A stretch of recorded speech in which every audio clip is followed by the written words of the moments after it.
I wanted to ask, what is your view on people who are struggling but choose to put that pain on other people? Like, there's a saying, hurt people hurt people.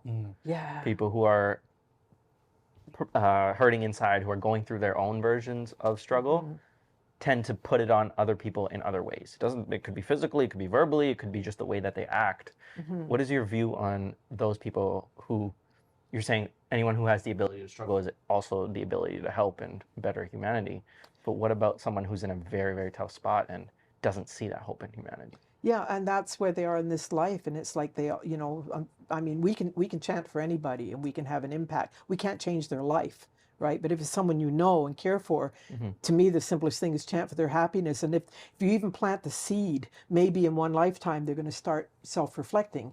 But people who hurt others are externalizing their own pain. Yeah. So people that are alcoholics and drug whatever, we always know it's nothing wrong with the person. The person is externalizing their problems because they can't face what's going on inside. So it's kind of like a therapy in a way, right? You have to understand what's going on inside of you. So the people that do that, the problem is not what people do to us. Our problem is that we're swayed by it. So our prayer becomes, don't let me be swayed by that person who pushes my buttons, because they're in your environment to teach you something about you, not to change them. And I've had this conversation so much with my grandchildren, right? And still I have trouble always implementing it. But expectations, we all know. You have expectations of others. We dump them because they don't fit our expectations. I have people within our organization who expect things from me. But if I adapt to what everybody wants from me, I lose who I am. So people don't like me necessarily if I'm too straightforward. Others think it's great. Like, I love how straightforward you are. So the thing is, when a person's struggling with me, I want to encourage them, but I may not be the right person. I need to get them connected to someone that they respect and trust, and I'm not that person, right? But the bottom line is that person that connects them has to say, why does Maxine push your buttons? You need to chant to understand what it is that you need to see about yourself, because she impacts you. So those people have a role in our life. Gotcha. But how can we help them? You can't tell them this is about you, not about me, but your problem is not them, your problem is you. So this internally, it's all just learning about yourself, understanding yourself. Got it. And just how we connect with the world in its sense. Yes. Okay. So it's self-understanding, self-awareness. Right. Taking responsibility for your life, even if you don't understand it, you've created it, right? And yeah, absolutely. And knowing that every person that exists has a mission. And so if someone says, well, I don't know what my mission is. What's my mission? Yeah. Your mission is to change your karma. Okay. And the karma is the cycles and patterns, whether it's in your life or usually it's generational. So if you're not seeing it clearly, look at your ancestors or your families. So it's up to us that when we change, through virtue of connection, I was told, I traveled to Japan 5 times seeking answers. I found out every time I went that I didn't need to go there to seek them. The preparation I did to go and my desire to learn from someone else actually manifest in my life, and I didn't actually have to be there, but it was the effort. So deviated there a little bit. But what other places have you been to, and what are some of the cool people or stories that you've encountered because of this? Most of my traveling, of course, has been within Canada. Okay. And so I encounter all kinds of people. Japan has been big for me because that's where the organization started. Okay. And so we would go there. Our mentor was there, and so I'd always go in there seeking deeper understanding. It's not easy to be able to go, so you really make a great effort to go. Yeah. But what I learned about myself preparing to go is the most important thing. So encountering other people who are in different places doing what I'm doing, people are the same everywhere. I guess that's it. I'm learning now because our organization is so diverse, right? Like there's members of this Buddhism in 192 countries and territories in the world. And now we're getting all kinds of people coming from other countries. And they may practice this Buddhism, but they are also influenced by their cultures. So we practice, the purity of the Buddhism stays the same, but the way we practice changes based on the country we live in. So it's kind of hard because you get people come here that want to teach us how to do it right, how they did it in their country. Yeah. And no, but this is Canada. Yeah.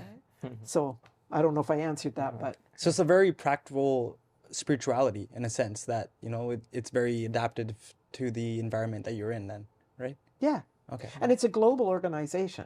Right. So everybody practices it everywhere in the world Okay. and adapts it to their own situation, right? But ultimately, because I know our time is getting low here, ultimately the purpose is we change ourselves because we want to change humanity. And the only way to change humanity is to change the hearts of people. And the only way you can do that is to change your immediate environment. So this is your forum for change, Right. to be able to get out there and teach people about many different things. Everybody has their own mission, and their mission is to change the things that they struggle with. And you know, you said that, you know, what have you come from and how did you get where you are? That's all part of us living our mission.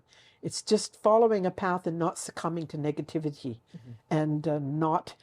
It's the hardest thing in the world is not to judge others. And one of the things that I was taught recently, I'll make it quick, was we were told.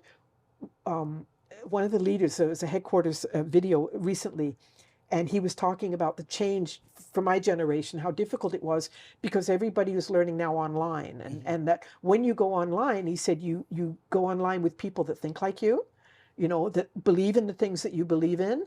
And then the algorithms provide things that support what you think. But he said to us, don't get in that trap. The most important thing for Buddhists is to have dialogue with people that don't agree with you, that think differently from you. How else will you ever learn what the world is about? And then, without being argumentative, you say, that's an interesting perspective. They didn't use these words, that's mine. I have a different perspective. And now you engage in dialogue.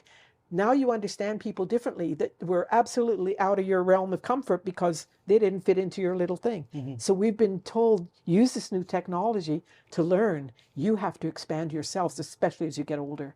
Nice. My demographic has a great deal of problem with change. Change is vital.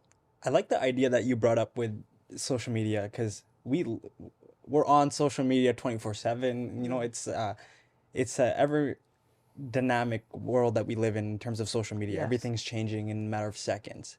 And so when you see individuals posting highlights of their life, like I'm in Mexico on a beach and it's -45 in Winnipeg, and I'm like, why am I in Winnipeg? How does one go with dealing with that situation? You know, it's, you say don't surrender to the negativity, but how do you actually implement it so you understand that I'm on my own path and this path is the right one? Because there's no right one. And if you use that to try to convince that other person that you're right and they're wrong, then everything I just said goes out the drain. That's why we need dialogue. We need to understand that someone else's perspective is right for them. It may not be right overall, but because they have a different perspective, we try harder to have a positive influence. But we still have that nature, and me too, that says, you're wrong, I'm right. And we want to change them. And that's why we dialogue, to understand people, because once you know their life, you know why they are the way they are. And so make friends, not with people that you like. You make the friends with the people that really push your buttons. Find out their story. Just what you're doing here, you guys are doing great.